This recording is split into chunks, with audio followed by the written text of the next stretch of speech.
Welcome friends, आपका target with Ramesh sir में स्वागत है। दैनिक रोजगार समाचार 14 जनवरी। पहली महत्वपूर्ण सूचना है, यूपी ट्रिपल एससी में आयोग में होगी सदस्यों की नियुक्ति। यूपी पीसीएस विषय हटाने की मांग, ट्विटर अभियान शुरू। एपीओ वैधानिकता। यूपी टीजीटी पीजीटी नई प्रधानाचार्य भर्ती की उम्मीद। जीव विज्ञान में साक्षात्कार पर असमंजस और धरना प्रदर्शन जारी। 68,000 शिक्षक भर्ती में वरिष्ठता को लेकर के और एसएससी, सीजीएल, डीवी और यूपी बोर्ड एवं अन्य महत्वपूर्ण सूचनाएं। इन सभी महत्वपूर्ण खबरों को हम लोग डिटेल से जानेंगे। उससे पहले अगर चैनल पर नए हो तो चैनल को सब्सक्राइब कर लें, बेल आइकन ऑल पे प्रेस कर लें और वीडियो को लाइक शेयर जरूर कर दें। सबसे पहली महत्वपूर्ण सूचना है वो यूपी ट्रिपल एससी को लेकर के है। आइए हम लोग यूपी ट्रिपल एससी के बारे में जानते हैं कि आयोग की सदस्यों की नियुक्ति कब होगी। अधीनस्थ सेवा चयन आयोग ने नए सदस्यों की नियुक्ति होगी। 24 को सेवानिवृत्त होंगे 3 सदस्य और 2 ही सदस्य बचेंगे। उत्तर प्रदेश अधीनस्थ सेवा चयन आयोग में नए सदस्यों की तैनाती की जाएगी। आयोग में आगामी भर्तियों साक्षात्कार के मद्देनजर शासन स्तर पर नए सदस्यों की नियुक्ति की कवायद शुरू हो गई है। आयोग में 1 अध्यक्ष और 8 सदस्यों के पद हैं। वर्तमान में राजस्व मंडल के पूर्व अध्यक्ष व सेवानिवृत्त आईएएस अधिकारी प्रवीण कुमार अध्यक्ष हैं, जबकि अरुण सिंह, सीमा रानी, अशोक अग्रवाल, ओएन सिंह और रचना पाल सदस्य हैं और 3 पद खाली हैं। मौजूदा सदस्यों में से अरुण सिंह, सीमा रानी और अशोक अग्रवाल 24 जनवरी को सेवानिवृत्त हो जाएंगे, यानी 6 पद खाली हो जाएंगे। इसके बाद आयोग में ओएन सिंह और रचना पाल ही सदस्य रहेंगे। ऐसे में आयोग ने शासन को नए सदस्यों की नियुक्ति का प्रस्ताव भेजा गया है। इसमें कहा गया है कि आगामी दिनों में हजारों पदों पर भर्ती होनी है, हजारों अभ्यर्थियों के साक्षात्कार भी होने हैं। लिहाजा आवश्यक है कि आयोग में नए सदस्यों को तैनाती अत्यंत आवश्यक है और जल्दी ही तैनाती की जाए। अगली महत्वपूर्ण सूचना है वो है यूपीपीएससी को लेकर के। यूपीपीएससी में विषय को हटाने की मांग की गई है। एपीओ वैधानिकता। कल छात्रों ने 11 बजे से ट्विटर अभियान शुरू किया था। विषय को हटाने को लेकर के छात्रों ने कल ट्विटर अभियान भी किया। छात्रों ने ट्विटर माध्यम से शुरू किया अभियान। प्रतियोगी छात्रों ने पीसीएस में मुख्य वैकल्पिक विषय हटाने की मांग की है। पीसीएस मुख्य परीक्षा से वैकल्पिक विषय हटाए जाने को लेकर प्रतियोगी छात्रों ने अभियान छेड़ दिया। शुक्रवार को प्रतियोगी छात्रों ने ट्विटर के माध्यम से इस अभियान की शुरुआत की। इस संबंध में मुख्यमंत्री और उत्तर प्रदेश लोक सेवा आयोग को ट्वीट किए जा रहे थे। भ्रष्टाचार मुख्य मोर्चा के अध्यक्ष कौशल सिंह उत्कर्ष द्विवेदी के नेतृत्व में प्रतियोगी छात्रों ने पीसीएस मुख्य परीक्षा से वैकल्पिक विषय हटाने का अभियान शुरू किया है। उनका कहना है कि हिंदी भाषी क्षेत्रों के प्रतियोगी छात्रों के साथ न्याय किया जाए। स्केलिंग जैसे घातक व्यवस्था से प्रतियोगी छात्रों को मुक्ति मिले और सभी विषयों के साथ न्याय हो सके। प्रतियोगी छात्रों ने ट्विटर पर हिंदी माध्यम का गिरता ग्राफ, मानविकी विषय के साथ न्याय, वैकल्पिक विषयों पर स्केलिंग, सिरदर तथा टैग लाइन देकर ट्वीट किए। प्रतियोगी छात्रों उत्कर्ष द्विवेदी ने कहा कि 2019 में ही मांग की जा रही है कि मुख्य परीक्षा में से वैकल्पिक विषय हटाकर उत्तर प्रदेश विशेष को जोड़ा जाए ताकि प्रदेश के प्रतियोगी छात्रों को लाभ मिल सके। प्रतियोगी छात्रों का कहना है कि यह अभियान लगातार जारी रहेगा। अगली महत्वपूर्ण सूचना है यूपीपीएससी को ही लेकर के है, वो है अभ्यर्थिता निरस्त करने की वैधानिकता पर बहस के बाद सुरक्षित कर लिया है मामला। इलाहाबाद हाईकोर्ट ने एपीओ यानी सहायक अभियोजन अधिकारी पद की भर्ती में आपराधिक केस के खुलासे के बाद आवेदन देने के बावजूद अभ्यर्थिता निरस्त करने की वैधानिकता पर पक्षों की बहस के बाद अपना फैसला सुरक्षित कर लिया है। सरकार की ओर से कहा गया है कि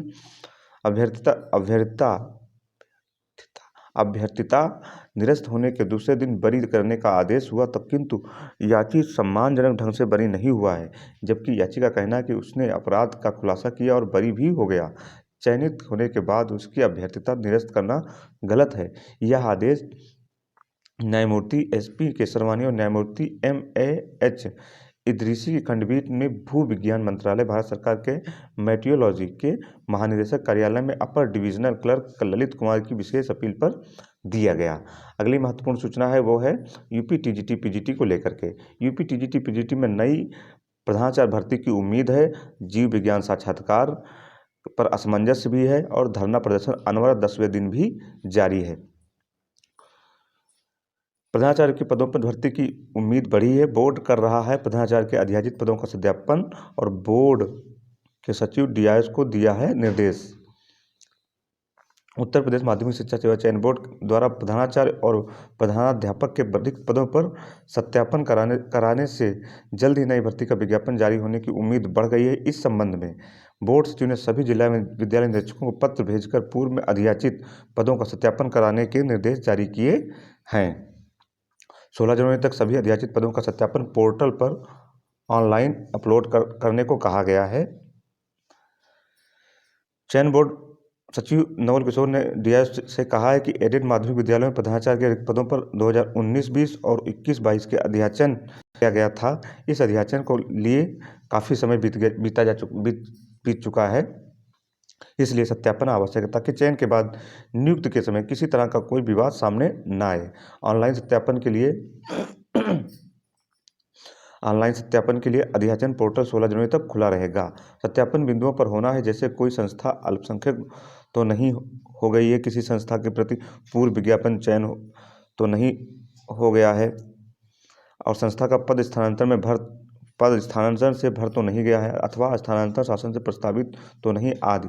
इस दृष्टि से ऑनलाइन अधियाचित पदों की सत्यापित सूचना चयन बोर्ड में अधियाचन पोर्टल के माध्यम से ऑनलाइन अपलोड किया जाना है। इसके अलावा जिन अधियाचित पदों के सापेक्ष जिला विद्यालय निरीक्षक द्वारा किसी प्रकार की कार्रवाई नहीं की जाएगी, उन सभी को चयन बोर्ड सत्यापित मानते हुए बोर्ड विज्ञापन में शामिल कर लेगा। तो आप लोग समझ लीजिए, नई प्रधानाचार्य भर्ती की सत्यापन के बाद जब पोर्टल पे पदों की संख्या ऑनलाइन हो जाएगी, फिर आप लोगों को नई प्रधानाचार्य भर्ती का विज्ञापन देखने को मिलेगा। अगली महत्वपूर्ण सूचना है वो है यूपी टीजीटी पीजीटी को ही लेकर के है। 10वें दिन भी क्रमिक अनशन जारी है। उत्तर प्रदेश माध्यमिक शिक्षा सेवा चयन बोर्ड शुक्रवार को भी 10वें दिन भी प्रतियोगी छात्र मोर्चा के बैनर तले प्रतियोगी छात्रों का क्रमिक अनशन जारी रहा। प्रतियोगी छात्र टीजीटी पीजीटी 2022 में सीटों की वृद्धि की मांग कर रहे हैं, परीक्षा तिथि घोषणा की मांग कर रहे हैं और जल्दी ही पोर्टल खोले जाने की मांग कर रहे हैं। 10वें दिन भी लगातार अनशन जारी रहा है।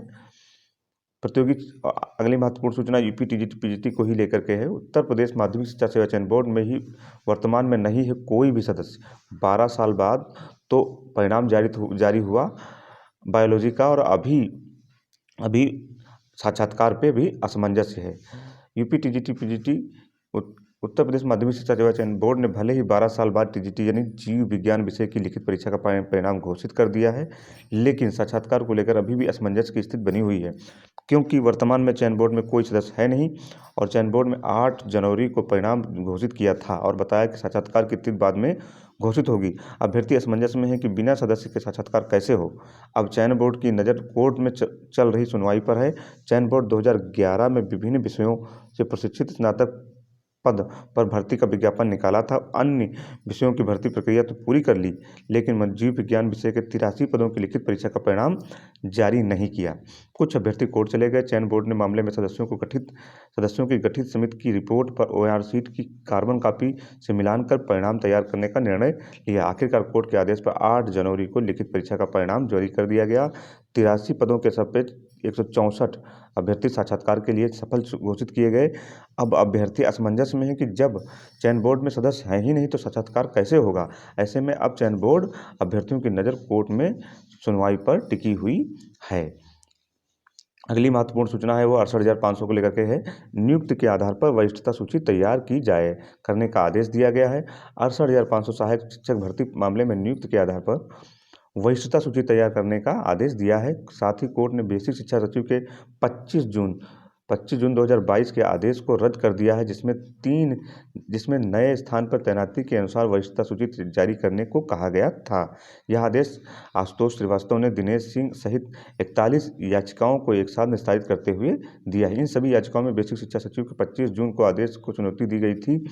सचिव ने अपने आदेश के जरिए शिक्षकों से यह हलफनामा मांगा था कि वह नियुक्ति नहीं बल्कि तैनाती के आधार पर वरिष्ठता तय की जाएगी। वह भविष्य में नियुक्ति के आधार पर दावा नहीं करेंगे। याचिकों की ओर से अपने जिले में तैनाती मांगी गई थी। इसके बाद सचिव ने अपने आदेश के जरिए हलफनामा मांगकर उनसे भविष्य में पुरानी नियुक्ति के आधार पर वरिष्ठता का दावा न करने को कहा था।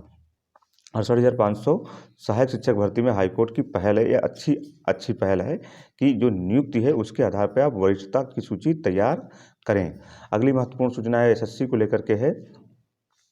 एसएससी में जो डॉक्यूमेंट्स का जो वेरिफिकेशन है वो CGL 2021 सत्यापन डॉक्यूमेंट का सत्यापन 15 से स्टार्ट हो जाएगा। कर्मचारी चयन आयोग की कंबाइंड ग्रेजुएट लेवल 2021 के अभ्यर्थियों का सत्यापन 15 से 31 जनवरी के बीच होगा। मध्य क्षेत्र में दस्तावेज सत्यापन के लिए 61,012 अभ्यर्थी सफल हुए हैं। इसके लिए प्रवेश पत्र आयोग की क्षेत्रीय वेबसाइट पर उपलब्ध है। अभ्यर्थियों को दस्तावेज सत्यापन में वांछित सभी मूल प्रमाण पत्रों के साथ उपस्थित होना अनिवार्य है। अगली महत्वपूर्ण सूचना है वो यूपीपीएससी को ही लेकर के है। वो है माइक्रोबायोलॉजी के परिणाम जारी कर दिए गए हैं। उत्तर प्रदेश लोक सेवा आयोग ने शुक्रवार को राजकीय मेडिकल कॉलेज में असिस्टेंट प्रोफेसर माइक्रोबायोलॉजी के एक पद का परिणाम जारी कर दिया है। इस पर विश्वनाथ सिंह यादव का चयन हुआ है। वहीं ईडब्ल्यूएस के लिए एक रिक्त पद योग्य अभ्यर्थी न मिलने पर पुनः विज्ञापन के लिए आगे बढ़ाया गया है। अगली महत्वपूर्ण सूचना है यूपी बोर्ड को लेकर के है। अगली महत्वपूर्ण सूचना यूपी बोर्ड को लेकर के है। यूपी बोर्ड में अब डीआईओस लगाएंगे परीक्षकों की ड्यूटी। पिछले वर्ष यूपी बोर्ड में थे परीक्षक केंद्र व्यवस्थापक स्थानीय स्तर पर सुगमता को ध्यान में रखकर लिया गया था निर्णय। तो अब जो बोर्ड परीक्षा में डीआईओस लगाएंगे परीक्षकों की नियुक्ति, डीआईओस ऑफिस से ही परीक्षकों की नियुक्ति होगी, वहीं से ड्यूटी लगाई जाएगी। तो ये रही कुछ महत्वपूर्ण खबरें जो विभिन्न रोजगार समाचार पत्रों पे छाई हुई हैं और छात्रों के लिए महत्वपूर्ण है। चैनल पर नए हो तो एक बार फिर से मैं आग्रह करूंगा चैनल को जरूर सब्सक्राइब कर लें, बेल आइकन ऑल पे प्रेस कर लें और वीडियो को लाइक शेयर जरूर कर दें। पूरा वीडियो देखने के लिए धन्यवाद।